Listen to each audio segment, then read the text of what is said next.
오늘 아침 일라디오. 안녕하십니까. 오늘 아침 일라디오 아나운서 정은혜입니다. 이제 계절다운 계절을 느끼기가 점점 어려워지고 있습니다. 봄엔 냉해, 여름엔 폭염과 폭우가 번갈아 찾아들고요. 가을마저도 천고마비가 무색한 장마철 같은 비가 이어지고 있죠. 오늘 밤부터 주말인 내일까지 또 비가 이어진다고 합니다. 이런 날씨 탓에 많은 농가들이 올 한 해 농사를 망쳤다, 그 피해가 심각하다라는 소식이 전국적으로 들리고 있습니다. 황금빛 징역에선 벼들이 쓰러진 채 그대로 방치가 되어 있고요. 배추속이 꽉 차야 할 지금 밭에서는 밑동이 썩고 잎이 녹아내리고 있습니다. 무름병, 녹균병, 세균병, 이런 병들이 한꺼번에 번지면서 배추뿐 아니라 브로콜리, 무, 쪽파, 마늘까지 피해가 확산되고 있는데요. 올해 김장철에 배추 한 포기 값이 금값이 될지 모른다는 우려가 나올 법한 상황이죠. 약을 쳐도 소용이 없어 트랙터로 밭을 갈아엎는 농민들의 마음은 그야말로 타들어가고 있습니다. 문제는 이런 자연재해 손실을 농가가 다 떠안아야 한다는 겁니다. 결국에 그 여파는 우리 밥상으로 돌아오는 일이 될 텐데요. 하늘을 탓해봐야 소용이 없고요. 이런 기후에 적응할 수 있는 농업의 근본적인 체질 변화에 대해서 서둘러 더 많은 논의가 필요해지고 있습니다. 10월 17일 금요일 오늘 아침 일라디오 출발합니다.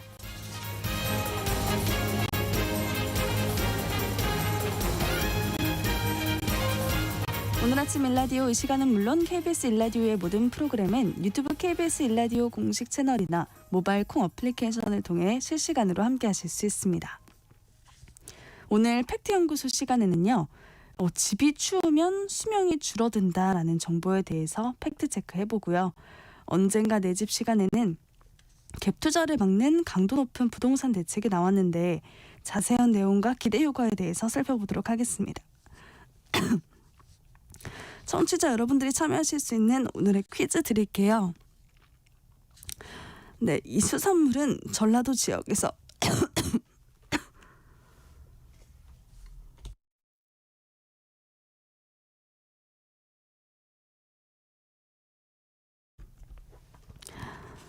네, 죄송합니다. 기침이 잠깐 나와서 다시 이어가도록 하겠습니다. 청취자 여러분들이 참여하실 수 있는 오늘의 퀴즈 드리겠습니다. 이 수산물은 전라도 지역에서 주로 먹는 향토 음식이었는데요. 최근에는 전국적으로 인기가 높아진 고급 음식이 됐습니다.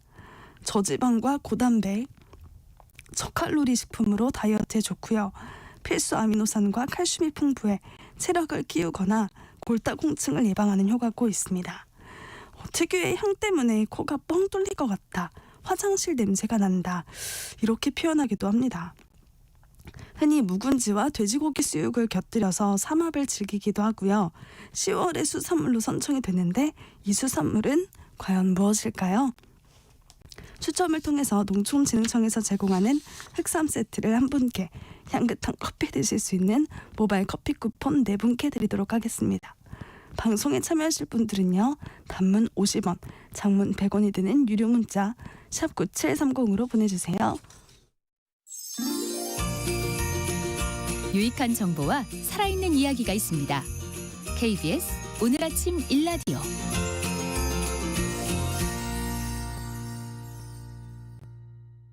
사실인지 혼란스러운 내용을 바로 잡아보는 팩트연구소 시간입니다.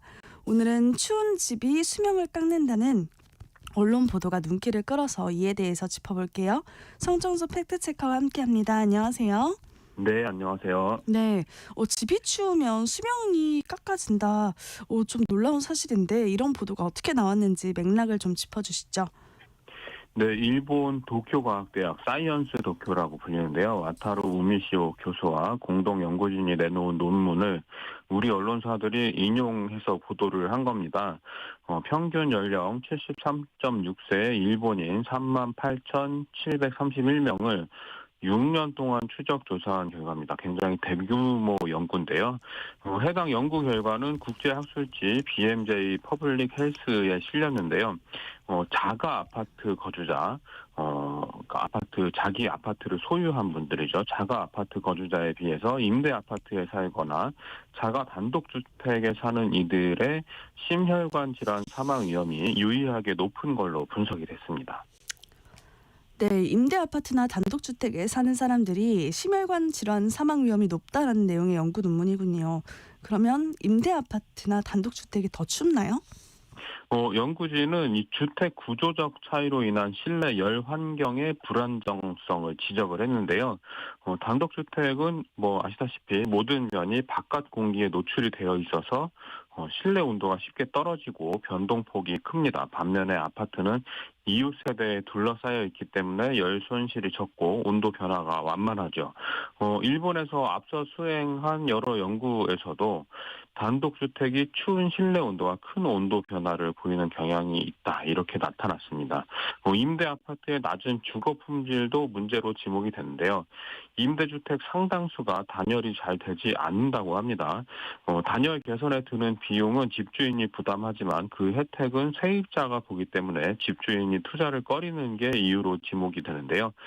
일본의 임대주택 중 이중창이나 복층 유리, 그러니까 두 장 유리 사이에 공기층을 두고 밀봉해서 단열 성능을 높인 것, 이게 복층 유리라고 부르는데 이런 것들을 설치한 비율이 15%에 불과하며 이는 자가 주택의 38%에 비해 훨씬 낮은 걸로 나타났습니다. 중국의 최근 연구에서도 임대주택 거주자는 자가주택 거주자보다 평균 실내 온도가 1.76도 낮았다. 이런 결과가 나와 있기도 합니다. 네, 그렇군요. 그런데 집이 추운 것과 수명은 어떤 상관이 있습니까? 인체는 추위를 느끼면 근육과 혈관이 수축하게 되는데요. 이렇게 되면 혈압이 높아집니다. 온도가 불안정해지면 혈압 변동성도 커지는데요. 이런 것들이 심혈관 질환 사망률에 기여하는 요인으로 간주됩니다. 남성은 일반적으로 여성보다 혈압이 높고 고혈압 환자의 혈압은 실내 환경의 영향을 더 받기 쉬운 경향이 있는데요. 이 연구에서는 심혈관 질환 위험이 가장 큰 집단은 임대 아파트 거주 남성으로 나타났습니다. 가뜩이나 혈압이 높은 상태로 지내는 분들이 많은데 집안이 추워지면서 혈관이 좁아지니까 높은 혈압이 더 높아지면서 심혈관계 질환이 촉발되는 거죠. 연구진은 세계보건기구 WHO 권고 기준인 실내 18도 이상을 유지하고 단열 성능을 높이면 특히 노인과 남성의 심혈관 사망을 줄일 수 있다. 이렇게 제안했습니다. 네, 이 WHO의 겨울철 실내 온도 권고 기준은 어떻게 정해진 건가요? WHO는 1985년, 굉장히 오래됐죠. 낮은 실내 온도가 건강에 미치는 효과라는 보고서를 발간했는데요. WHO 실내 환경 연구진은 이렇게 밝혔습니다. 18도 내지 24도의 기온에서 생활하는 건강한 비활동적인 사람들의 인간 건강에 대한 입증 가능한 위험이 없다. 이런 결과를 도출했고요. 이후 WHO를 비롯한 해외 많은 나라에서 겨울철 실내 적정 온도로 18도를 권고하고 있습니다. 지나치게 낮은 실내 온도는 폐에 염증을 일으키고 혈액순환을 억제해서 천식 발작이나 만성 폐쇄성 폐질환을 악화시키고 감염과 같은 호흡기 질환의 위험을 증가시킵니다. 추위는 또 혈관 수축을 유발해서 순환계에 스트레스를 주고 허혈성 심장질환, 관상동맥 심장질환, 뇌졸중 이런 심혈관계 영향을 초래할 수 있다는 게 학계의 입장입니다. 네, 근데 요즘은 좀 덜하긴 한데요. 우리나라는 겨울에는 실내 난방 온도를 낮추라고 하잖아요. 또 네. 여름에는 냉방 온도를 높이라고 하고요. 에너지 절약 때문인데 일본에는 좀 사정이 다른가 봐요. 네, 요즘에 일본 여행들 많이 가시잖아요. 그 일본의 다다미방에 가보면 굉장히 춥습니다. 구조적으로요. 창문은 홑겹 창이 많고요. 오래된 집은 틈새가 들떠서 외풍이 들어오는 곳이 많고요. 난방은 주로 거실에 이 코타츠라는 것에 집중이 돼 있고 침실은 굉장히 추운 경우가 많습니다. 이 다른 일본 연구에선 일본 전역 2,190가구의 실내 온도를 측정을 했는데요. 겨울철 평균 거실 온도가 16.8도로 나타납니다. 침실은 12.8도로 나오고요. 근데 영국은 거실 온도가 18도 내지 20도 정도고 미국 뉴욕에서 한 조사에서는 23.3도로 나옵니다. 우리나라는 여러 조사에서 겨울철 실내 온도가 22도 내지 23도 정도로 나타나고 있고요. 일부 가정에서는 겨울에도 집안에서 반바지를 입고 지낼 정도로 과하게 난방을 하고 있기도 한데요. 이건 좀 생각해 볼 만한 문제인 것 같습니다. 일본 연구들은 지나치게 추운 일본의 실내 환경을 반영한 겁니다. 저소득층과 1인 가구에서 겨울철 춥게 지내는 경향이 더 뚜렷하게 나타난다. 이런 내용도 보이고요. 일본의 건축 문화가 예로부터 습하고 더운 여름에 대비하는 걸 우선시했기 때문에 단열에 덜 신경 쓰는 측면이 있다. 이런 것도 지적을 했습니다. 또 일본인들은 이 주택의 가치가 건축 시점부터 해마다 하락하기 때문에 일본 사회 전반적으로 저성능 저비용 주택을 짓는데 초점을 맞추고 있다. 이런 지적도 들어 있습니다. 이런 관행을 바꾸고 단열에 대한 기준을 높이자. 이런 취지를 담고 있습니다. 네, 우리나라 상황도 궁금한데요. 관련 국내 연구도 있을까요? 작년 12월에 서울대 의대 휴먼 시스템학과 윤형진 교수 공동 연구팀이 국내 난방 에너지 가격의 변화가 겨울철 심혈관 질환으로 인한 입원에 미치는 영향을 분석한 연구 결과가 있습니다. 환경연구라는 국제학술지에 발표가 됐는데요. 연구팀은 2012년 1월부터 2017년 2월까지 전국 16개 시도에서 발생한 심혈관 질환 입원 및 사망 빅데이터를 분석해서 겨울철 천연가스 가격의 변화에 따른 한파의 건강 영향을 분석했습니다. 이 결과 한파로 인한 심혈관 질환 입원 위험은 천연가스 가격이 지속해서 증가하던 기간이 천연가스 가격이 지속해서 감소하던 기간과 비교해서 1.71배 높은 걸로 분석이 됐습니다. 천연가스 가격이 상승하는 시기에는 사용량을 줄여서 난방비를 유지하고 반대로 천연가스 가격이 감소하는 시기에는 에너지 사용이 늘어나는 소비 패턴에 따른 결과로 풀이가 됐습니다.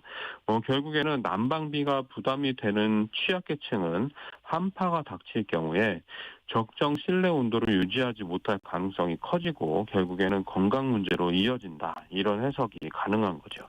네, 그 한랭 질환이 염려되는 분들이 많이 계실 것 같은데 집에서도 이 한랭 질환에 걸리는 분들이 있다고요?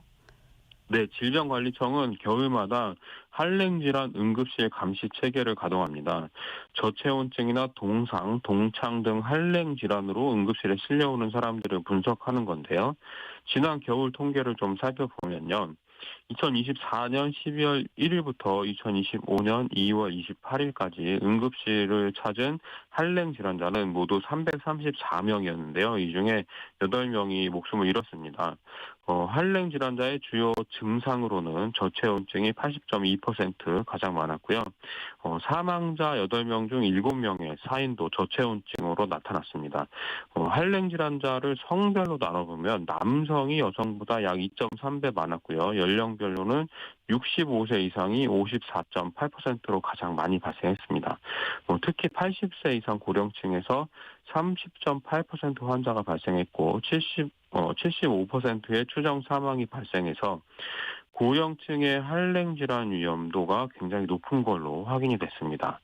발생 장소별로는 실외가 실내보다 약 2.9배 많았는데요. 장소를 세부적으로 살펴보면 길가가 25.4%, 집이 18.3%, 주거지 주변이 14.1% 순으로 많았습니다. 65세 이상 노년층의 발생 장소는 길가, 집, 주거지 주변 순으로 나타나는데요. 일상생활 속 한랭 질환 예방의 중요성이 드러납니다. 그리고 이 노년층이 더 주의해야 할 걸로 보입니다. 네, 이제 날씨가 쌀쌀해서 난방 수착한 곳들도 많을 텐데 겨울철 적정 실내 온도는 18도가 너무 춥다. 물정 모르고 에너지 절약만 강조한다. 이런 불만을 가진 분들도 많거든요. 네, 보건복지부와 질병관리청이 권장하는 겨울철 적정 실내 온도는 18도부터 20도 사이입니다. 가을철 낮 최고 기온 정도라고 생각하시면 되는데요.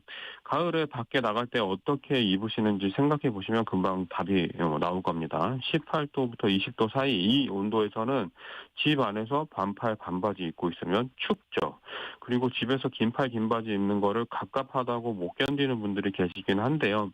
이 적정 온도를 온도를 유지하고 긴팔, 긴바지 따뜻한 생활복으로 입으면 난방비도 절감되고 온실가스 배출도 줄이고 피부 습도도 유지할 수 있어서 좋습니다. 좋은 점이 여러모로 굉장히 많습니다. 다만 이 WHO는 노인이나 어린이 및 만성질환자, 특히 심폐질환자를 포함한 취약계층의 경우에는 18도보다 높은 최소 실내 온도가 필요할 수 있습니다. 이렇게 공고하고 있으니까 이런 분들이 있는 가정에서는 온도를 더 높게 유지하는 게 좋을 것 같습니다. 그리고 겨울철 되면 실내 온도 한번 체크해 보시고 18도보다 낮거나 아니면 집안에 노약자분이 계시면 실내 온도 좀 높여주시고요. 그런데 우리나라 대부분 가정에서는 말씀드린 일본 연구는 좀 직접적으로 해당이 되지 않을 것 같은데요. 단지 비닐하우스나 판잣집 등 주택 이외의 거처에 사는 분들 통계로 보면 한 60만 명 정도 되는데요. 이런 분들을 위한 정책적 지원은 꼭 필요할 것 같습니다. 네, 올 겨울엔 덜 추웠으면 좋겠습니다. 오늘 팩트연구소 시간에는 추운 집이 수명을 깎는다는 언론 보도에 대해서 확인해봤습니다. 선정수 팩트체커와 함께했습니다. 고맙습니다. 네, 고맙습니다.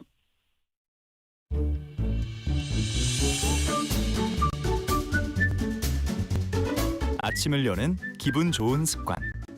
KBS 오늘 아침 1라디오.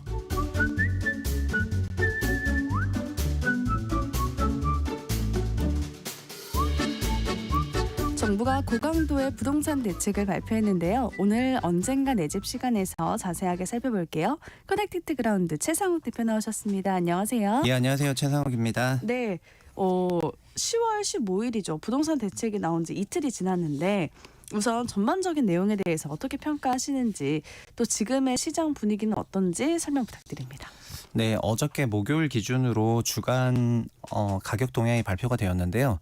추석 연휴가 있었기 때문에 2주 동안에 있었던 가격 동향이 같이 묶어가지고 발표가 되었습니다. 네. 그런데 서울의 경우에는 2주간 가격 상승률이 0.54로 나왔는데 한 주 평균 0.27이었다는 거고 그리고 사실은 이제 워킹데이가 작았기 때문에 실질적으로는 그보다 더 높다는 생각이 들어서 10.15 대책이 굉장히 규제가 강력하다고 저희가 좀 인식을 하고 있는 그 배경에는 네. 그에 수반하는 굉장히 강력한 가격 상승세가 있었다고 볼 수가 있을 것 같고요.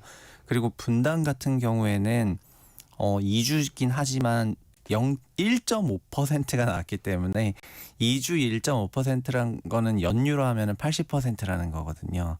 그러면은 이제 거의 12억짜리가 20억 되고 막 이런 수준이어서 그 정도의 강세 속에 결국은 전방위적인 수요 규제 정책이 뒤따를 수밖에 없었던 것 같고 특히 10.15 대책 같은 경우에는 전체적으로는 약간 이런 분위기인데요.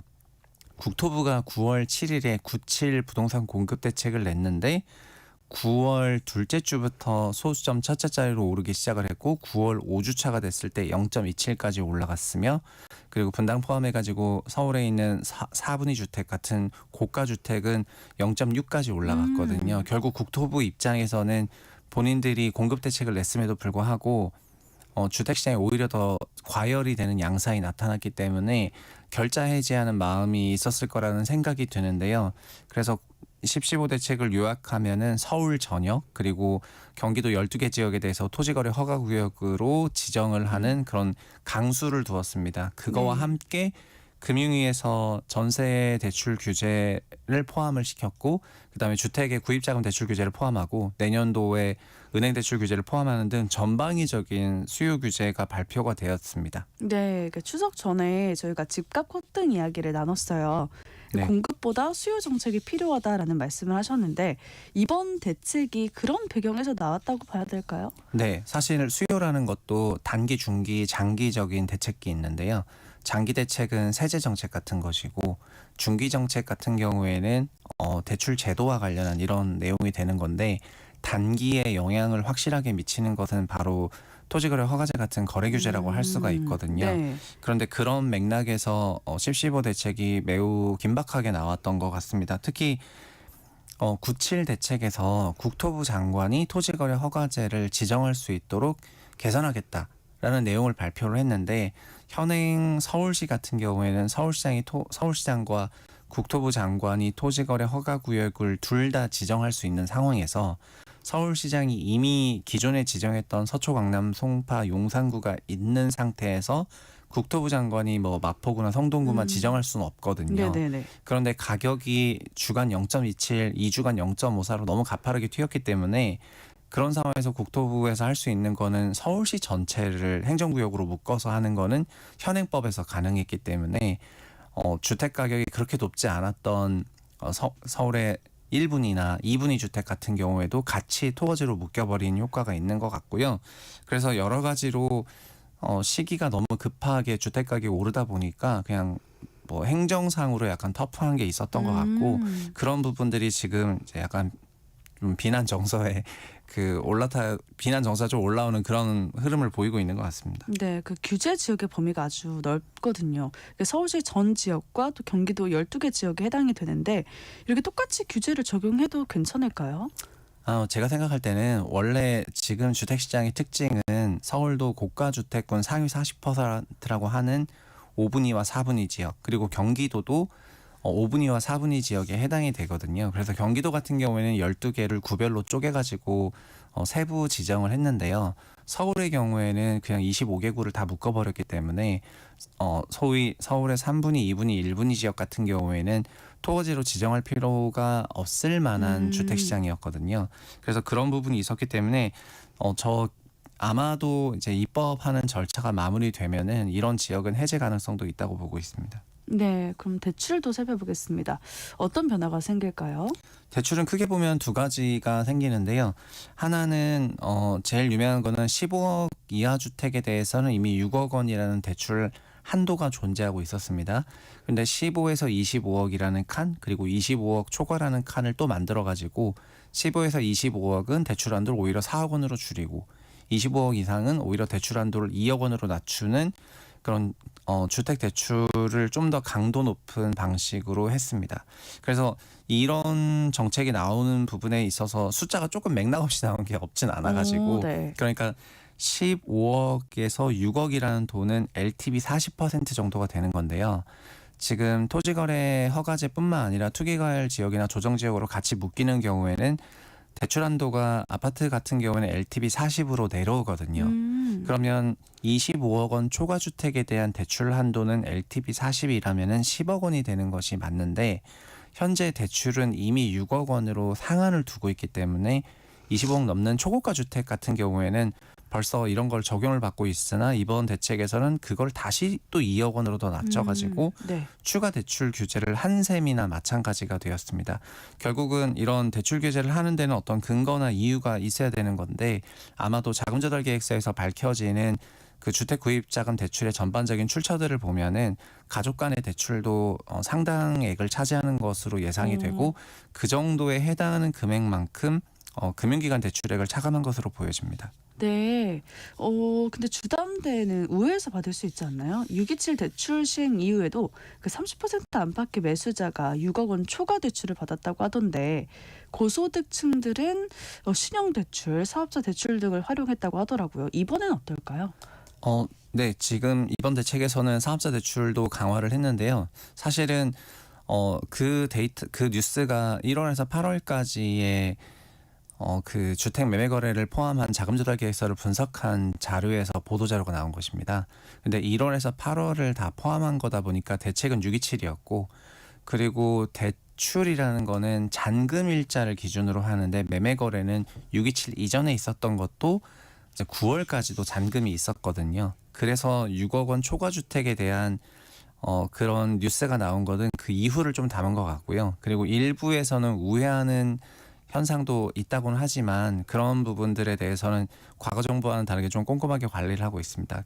그러니까 드리고 싶은 얘기는 8월에 혹은 9월에 대출이 실행이 됐다 손 치더라도 그 대출 실행이 된 것들에 대해서는 과거에 매매 거래를 체결하고 진행이 된 거가 있는 거기 때문에 좀 더 후행하는 부분인 것 같고요. 근데 이번에 약간 우회로도 다 차단하는 방향으로 굉장히 강력하게 또 여러 가지 정책이나 제도를 또 밝혔고 그리고 거래 규제나 토지거래 허가제뿐만 아니라 그 감독기관에 대한 설립이라든가 네. 그리고 고가주택에 대한 전수조사라든가 등등을 다 포함해서 발표를 했기 때문에 그런 것까지 포함하게 된다면은 이제 심리적으로 상당히 위축이 될 만한 가능성이 높은 상황이다 이렇게 보고 네. 있습니다. 네, 그럼 규제에서 비교적 자유로웠던 그 오피스텔 같은 것도 적용을 받습니까? 네, 이거는 이제 일종의 해프닝이 있었는데 금융위가 보도 자료를 14일에 이제 그 기자단들에게 먼저 풀어주면서 이게 소위 토지거래 허가제가 된다는 건 알고 있었는데요. 15일에 국토부가 토어제 지역이 어딘지를 구체적으로 밝히는 보도자료 아침 10시 엠박으로 풀었거든요. 네.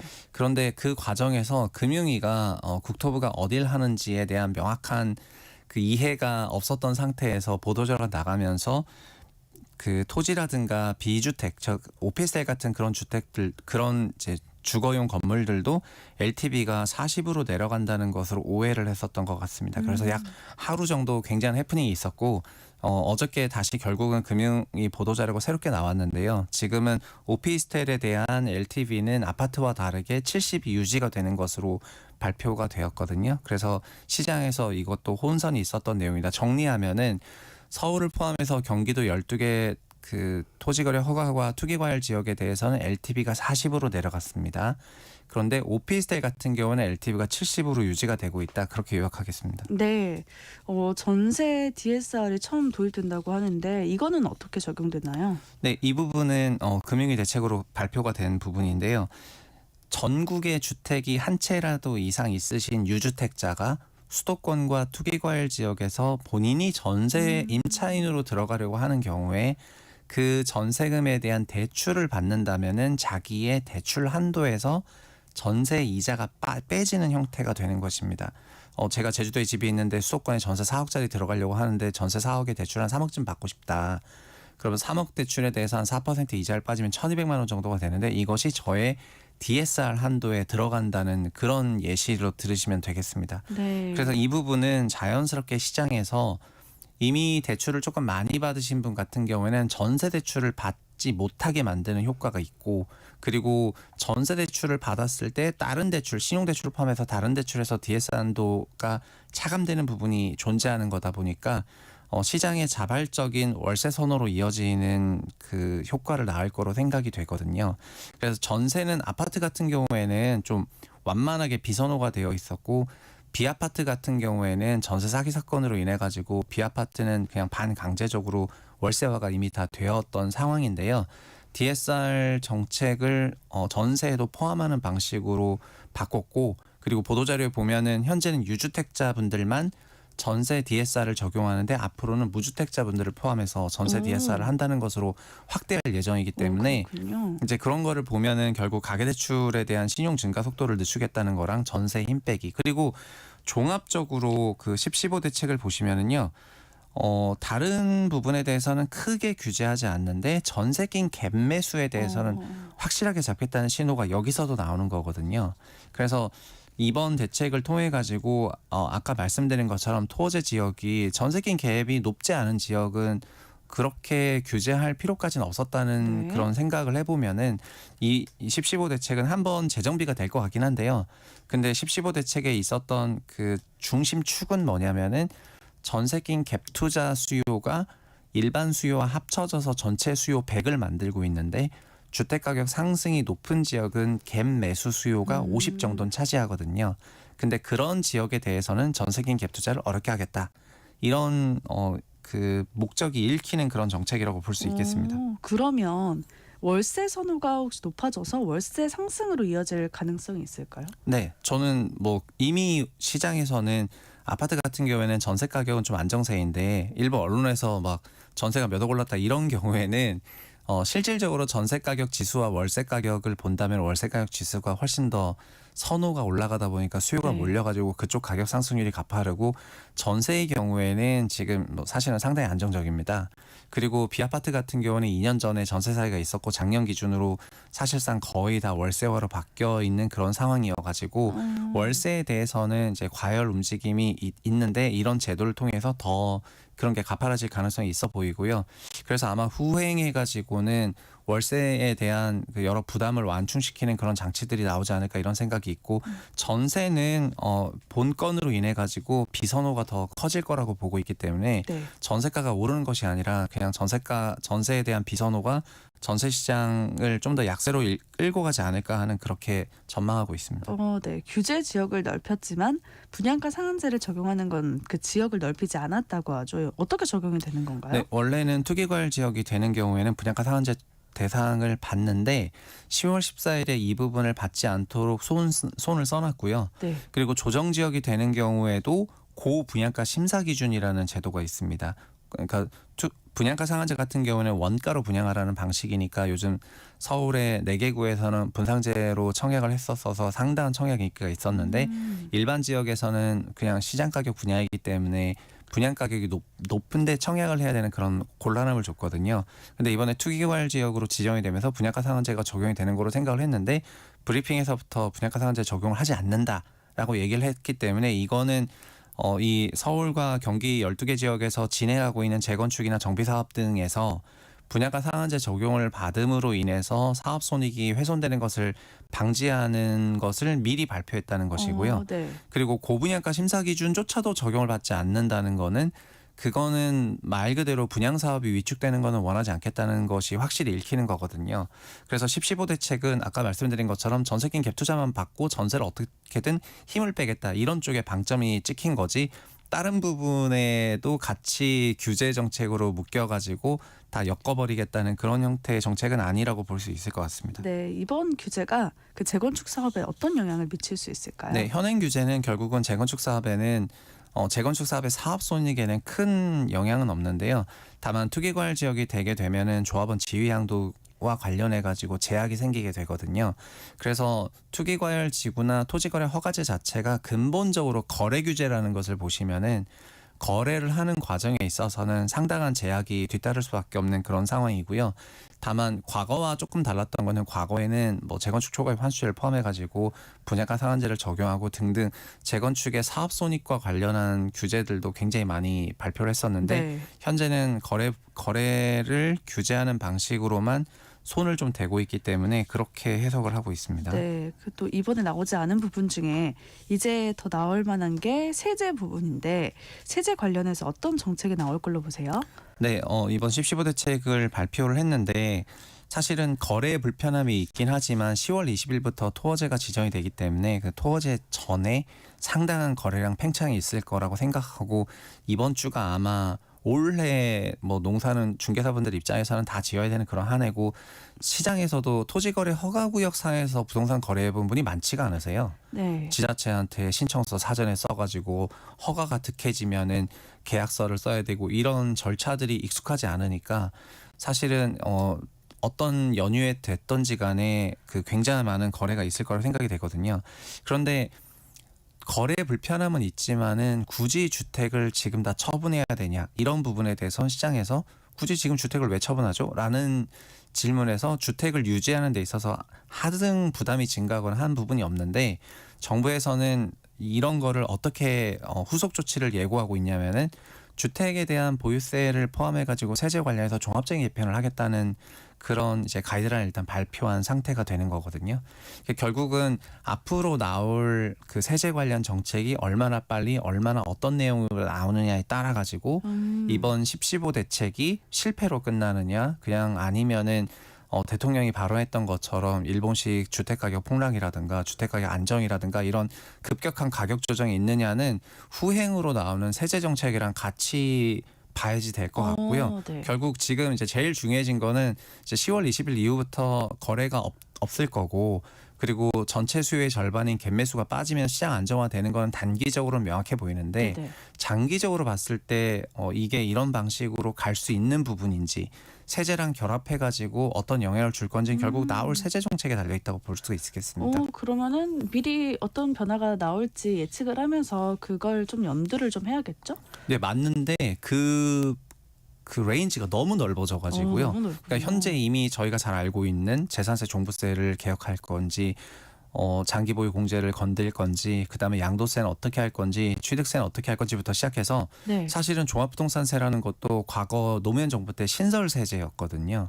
그러면은 지금은 종합부동산세가 과거 신설할 때와 다르게 많이 역할을 못 하고 있는 그런 상황이다 보니까 종합부동산세가 아니라 다른 신설 세제를 논의하는 분위기까지 있는 상태입니다. 네네. 결국 종전 세제에 대한 마일드한 개선부터 시작해서 신설 세제를 통해서 하드하게 또 강하게 뭔가 세제 정책을 쓰겠다는 것까지 폭이 굉장히 넓기 때문에 그런 부분을 좀 보고 대응할 수밖에 없는 상황이어서 이제 10.15 대책 이후에 나올 세제 정책이 어떤 형태로 나오느냐에 따라 가지고 이게 진짜 실패하냐 성공하냐 굉장히 뭐 귀추가 주목될 수밖에 없는 네네. 상황이고 부담이 큰 상태라고 보겠습니다. 네, 사실 그 집값이 오를 때마다 모든 정부가 늘 집값을 잡겠다고 했는데 네.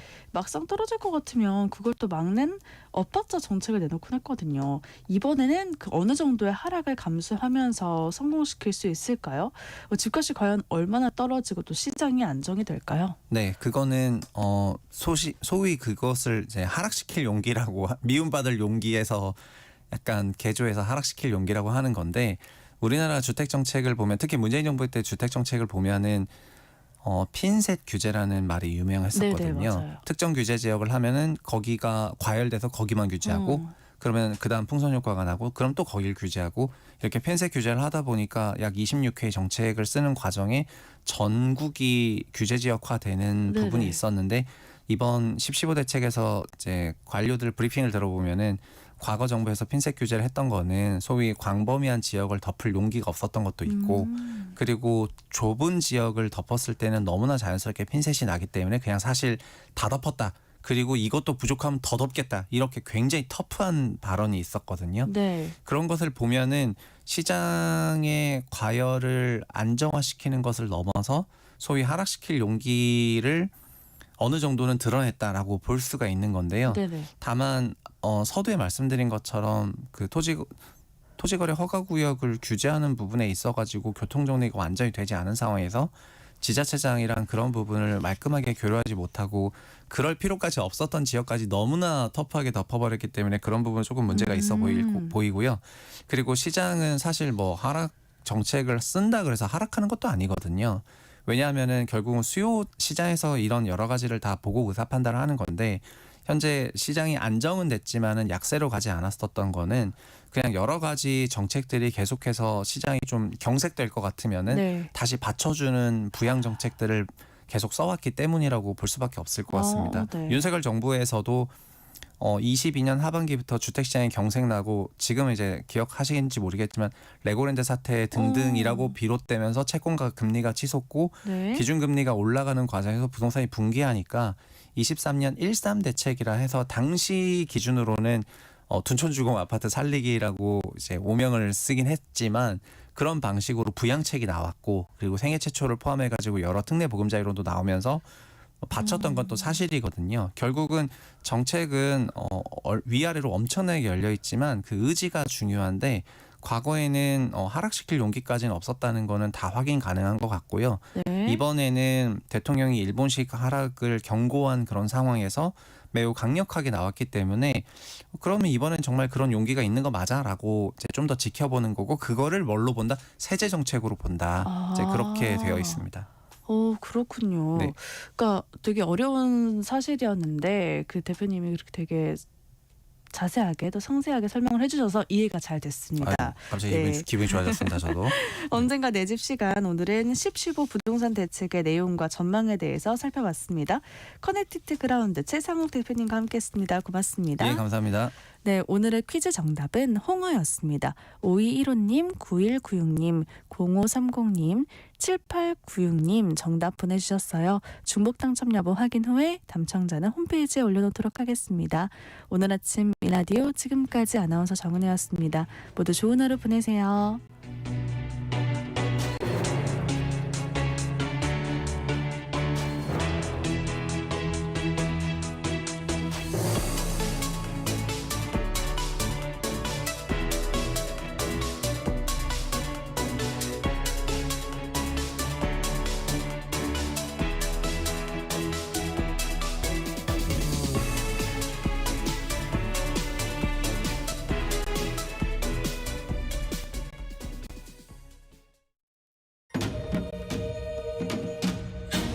광복 80년 KBS 라디오 캠페인 밸류업 대한민국